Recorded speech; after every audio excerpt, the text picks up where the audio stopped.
You're listening to Clearer, Calmer, Wiser, a short daily reset for thoughtful men who lead with strength and humility. Tools and reflections to help you back to clarity and calm, especially when you're triggered.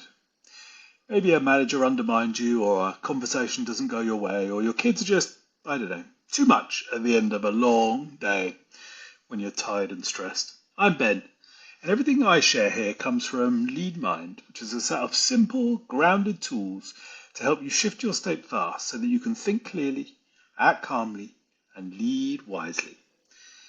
Let's get into it. Today's little contribution, we're talking about making decisions when the demands are high. Maybe somebody on your team or a client is needing a response from you, or whatever it may be, this feeling that there is pressure at the point of decision, some sort of jeopardy in the decision, that if I choose left, the cost will be this. If I choose right, the cost will be that. It kind of can feel heavy. Now, I want to talk about that in the context a little bit of what I shared yesterday, this idea of redhead and bluehead. And what I'd like to propose to you, actually, is maybe that we spend too much time making a decision.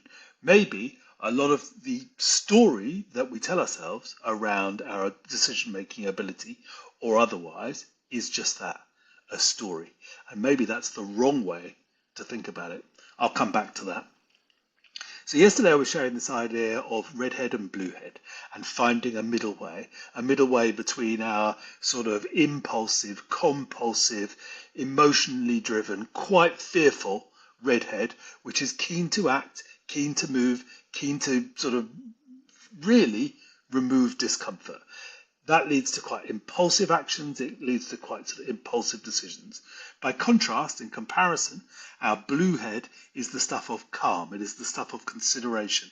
It is actually the stuff of creativity. It sees and understands the big picture. Now, it's not about removing one of these things and having the other. Both of these heads are present within you.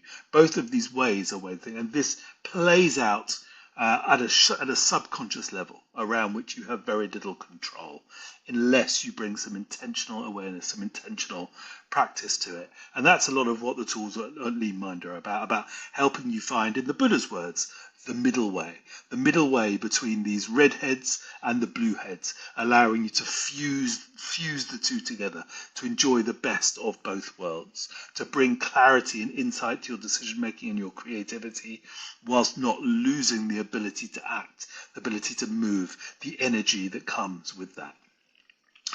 But a lot of what happens with redhead is as humans, as living, bubbling, fizzing organisms, we are very uncomfortable with discomfort. We are very uncomfortable with things which are uncertain.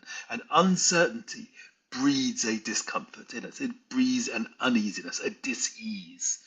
And where we feel dis-ease, we compel ourselves to act. And this is what's happening with the redhead. It is compelling us to act because in our best interests, what it's trying to do, or what it thinks is in our best interest, it's trying to make the discomfort go away. It's trying to make the unpleasant feelings go away. Now, this is really relevant in the context of decision making, particularly where there is decision making where it feels like there is some jeopardy at play, where it feels like there is judgment at play, where it feels like there is clearly a wrong move and a right move. I remember talking to somebody once, and he very proudly was telling me what a proficient decision maker he was, how he triangulates and he weighs and comparisons the different elements and sort of confidently and clearly arrives at a logical and sensible conclusion. Now this, I would suggest, is total fallacy. It is delusion. Because how does he even know, actually, that the factors that he's considering are the right factors? It's an arbitrary measure. It's a story he's telling himself about how good he is at something. It's actually a story of insecurity, I would say, but that's maybe a pod for another day. What I'm interested in here is this idea of how do you make decisions? I might also suggest that maybe actually, despite the story that we tell ourselves, that we're not actually ever making decisions really. What is happening a lot of the time is really we're trying to hold a discomfort away. And there is deep discomfort, like we've spoken about, in the not knowing. There is a deep discomfort in the act of letting go. There is a deep discomfort in the process of accepting that things are out of our control. And this is a lot of what decision making is actually. What tends to happen is if we're confronted by a choice, which a decision is, that oftentimes, and you can think about this in your own experience, in your own recent past, a lot of what happens is we're confronted with a choice, we sit with that, we try and hold it at bay, maybe with the illusion that we are triangulating or considering this sort of very clear number of parts, but really we're actually holding the need to commit at bay until something changes or a piece of information sort of presents or something kind of moves on that kind of, that makes it clear, and then we tell ourselves a story that now we act.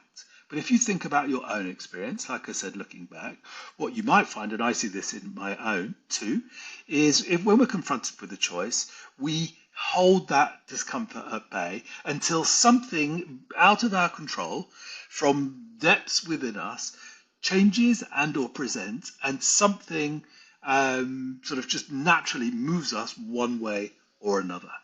I would say we actually have very little control ultimately over the decisions that we make. What tends to happen is these become routes or choices or forks taken which have just sort of naturally materialized. So what I might suggest is that rather than thinking we have some sort of decision-making prowess, rather than telling ourselves a story of, the control that I bring to my decision-making, maybe the most useful thing for us, maybe the most empowering thing for us is to get more used, is to get more comfortable, more able to sit with the feeling of uncertainty for longer periods of time. The longer we can sit with uncertainty, we give ourselves the chance, the opportunity, the benefit of really important information presenting itself. We also give ourselves the opportunity to draw on what I call the three brains. And we spend a lot of time in our heads, right, which is one of our brains. Sure, a hugely important brain, but kind of contemporary science and understanding really paints a much richer picture now. That actually we are constantly sensing and responding, feeding back from the environment around us, not just via our head, but by what I call the three brains. The head, talking to your heart, talking to your gut, talking to your heart, talking to your head. The three brains. Now, we can only really appreciate and access the wisdom that these three brains can offer if we give ourselves the opportunity of slowing down at the point of decision making.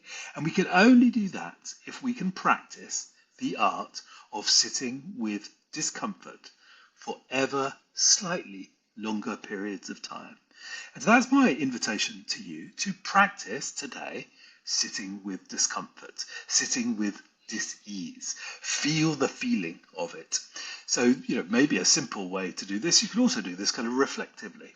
You can look back to a decision that you maybe needed to make in the recent past. Make it a simple decision. Cast your mind back to how you were feeling at the time. Think about what was going on for you in your body. Think about where you felt the sensations in your body when you take your mind back there. And you don't need to make it an emotionally punishing exercise, nor pick something which really felt like it had a lot of jeopardy to it. Pick something which felt relatively easy, but take your mind back there, take your heart back there, sit in that moment and reflect. Oh, how was it feeling while I needed to consider that? How was it feeling when I was considering the options? How did the discomfort, the uncomfortableness sit in me? Where in my body did I feel it? Was it in my belly? Was it in my chest? Was it in my jaw? Where was it? How did it feel? What was the color of it? What was the sensation of it? What was it connected to? How would where were the edges in it? Now, I would say just practice this. And actually, the more you get familiar with this feeling, which is the feeling that arises in us when we're dealing with discomfort, you will find in time you actually come to allow better decisions to happen rather than making better decisions. Because that's really what I'm saying to you. Really, the Ben that I call Ben, sure, he can make average decisions, but really we need to let our three brains do the work of really showing us the insight, of really showing us the way.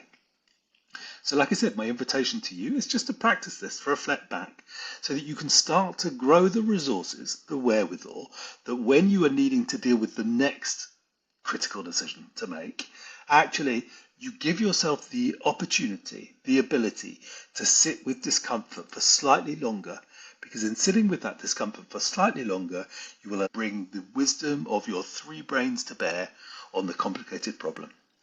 And I leave you one final thought on decision making, which was the great philosopher come baseball player Yogi Berra, who said, when you get to a fork in the road, take it. And that is my last wish for you.